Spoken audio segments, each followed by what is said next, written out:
Hello everyone, I am Ashish here. तो भाई ज़्यादा अपने बारे में टाइम वेस्ट ना करते हुए डायरेक्ट मेन टॉपिक की तरफ आते हैं, जो कि हमारा एसएससी सीएचएसएल की फ़ाइनल आंसर की।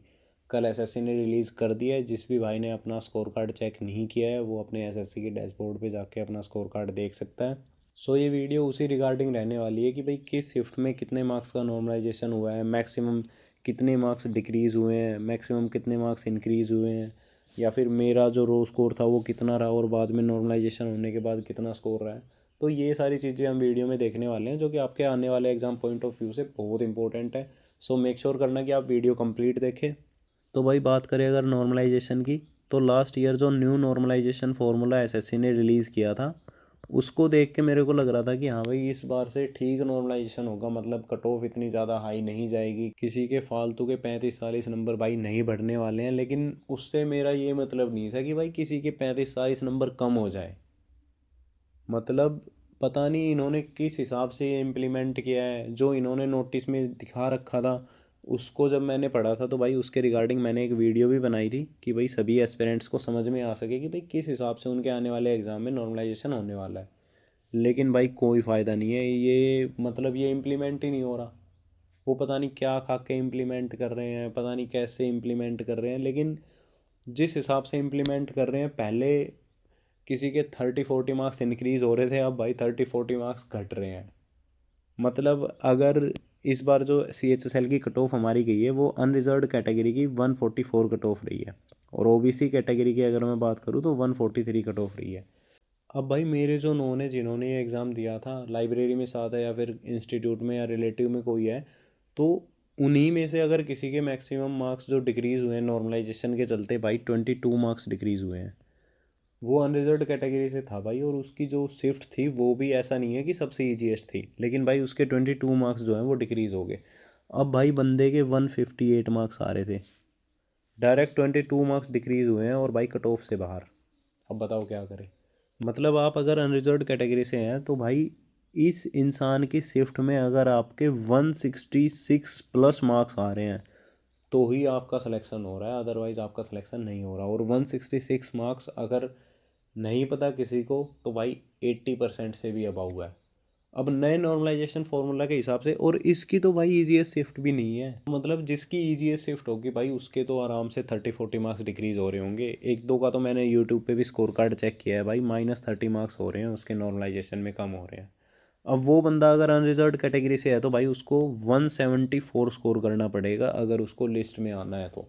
मतलब जब आप शिफ्ट में मार्क्स डिक्रीज़ कर रहे हो, अगर आप नॉर्मलाइजेशन में मार्क्स डिक्रीज़ कर रहे हो, तब जाके आपको 85% स्कोर करना पड़ेगा ताकि आपकी लिस्ट क्वालिफाई हो सके।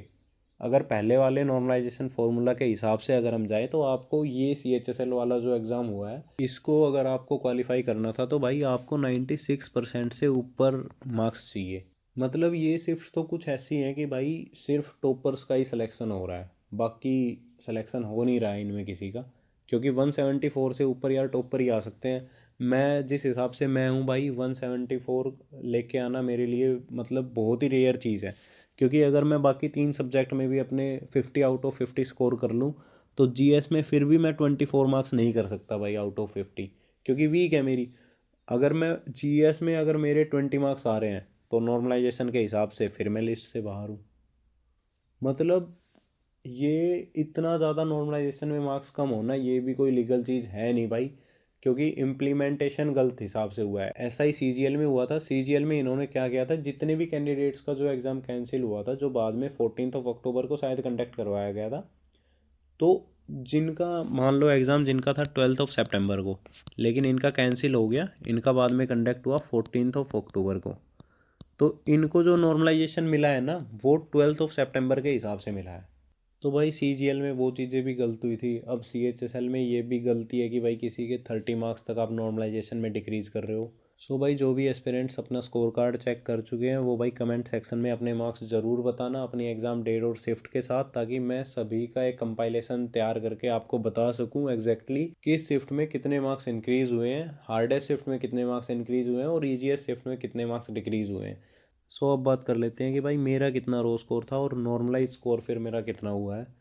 सो उससे आप भी समझ जाएंगे कि भाई क्यों गुस्सा आ रहा है। मतलब गुस्सा नहीं आ रहा, लेकिन यार दुख तो है ही। भाई रो स्कोर 155.5 था मेरा। और रैंक मित्रा पे अगर आप अपना स्कोर चेक करते हो तो वो भी एक नॉर्मलाइज स्कोर अपना बताते हैं, लेकिन वो तभी बताते हैं तब उनके पास लगभग 1 लाख कैंडिडेट या मतलब 60 to 70 thousand कैंडिडेट्स का डाटा होता है। तो मैंने उसका भी वेट नहीं किया था कि हाँ भाई ईजी शिफ्ट मेरी है नहीं, मार्क्स मेरे ठीक आ रहे हैं, कट ऑफ हर बार से कम जाएगी, क्योंकि नॉर्मलाइजेशन मेरे को ऐसा लग रहा था कि भाई काफ़ी फेयर नॉर्मलाइजेशन होगा। नॉर्मलाइजेशन की दया से 15 मार्क्स आपके भाई के डिडक्ट कर लिए गए हैं और उसी के चलते भाई 140 मार्क्स मेरे आए हैं। ओबीसी कैटेगरी से हूँ मैं, तो भाई मेरा तो नहीं हुआ है, लेकिन मतलब हाँ दुख तो है यार। पर भाई होता तो भी ये दिक्कत है कि आप किसी एस्पिरेंट्स के आप 30 मार्क्स तक डिक्रीज कर रहे हो। अगर आपकी कट ऑफ 144 है तो आपको 174 प्लस मार्क्स स्कोर करने पड़ेंगे, तब जाके आपका सिलेक्शन हो रहा है।